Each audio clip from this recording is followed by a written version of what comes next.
मुलं झाल्यानंतर ना स्त्रीला तिचा क्वालिटी टाईम म्हणजे भेटतच नाही आहे. म्हणजे पुरुषांचं कसं असतं ना, की जेव्हा बायको मुलांना सांभाळते किंवा तिचं ते काम करते तर ते मस्त फोन घेऊन बसतात आणि स्क्रोल करत बसतात. म्हणजे ते त्यांचा जो क्वालिटी टाईम आहे तो किती छान स्पेंड करतात. पण स्त्रियांचं तसं असतं का? तर नाही.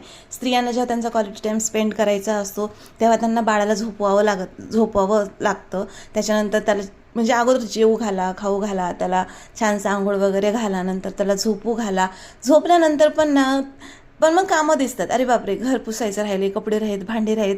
आणि मग या सगळ्यांमध्ये ना आपण मिस करतो ते आपले जे बाळाच्या अगोदरचे आपले दिवस होते ना, ते की आपण म्हणजे टेन्शन फ्री असायचो आणि आपलं जे आपण म्हणजे अभ्यास करायचा असेल, वाचायचं असेल, फोन स्क्रोल करायचा असेल, बिनधास्त करत असतो. पण बाळ झाल्यानंतर मात्र हे टाईम कसा निघून जातो ना, काही कळतच नाही. म्हणजे फोन जरी बघायचा असला तरी पण मग आपण जर फोन घेऊन बसत, बाळ आपल्या लगेच कुशीत येऊन बसणार नाही, मला पण दाखव, मला पण दाखव.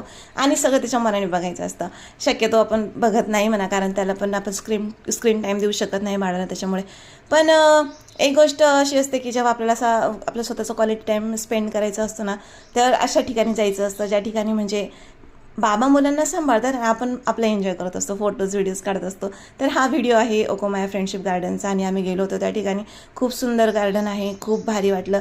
आणि आपल्याला जेव्हा मुलांसोबत किंवा आपल्या स्वतःसोबत टाईम स्पेंड करायचा असतं अशा मोकळ्या वातावरणात गेलं खूप छान वाटतं. असं वाटतं की खूप दिवसानंतर असं काहीतरी बघतोय आपण, किती छान वाटतंय बापरे. आणि मग आम्ही पण ह्या गार्डनला गेलो होतो, मला खूप छान वाटत होतं.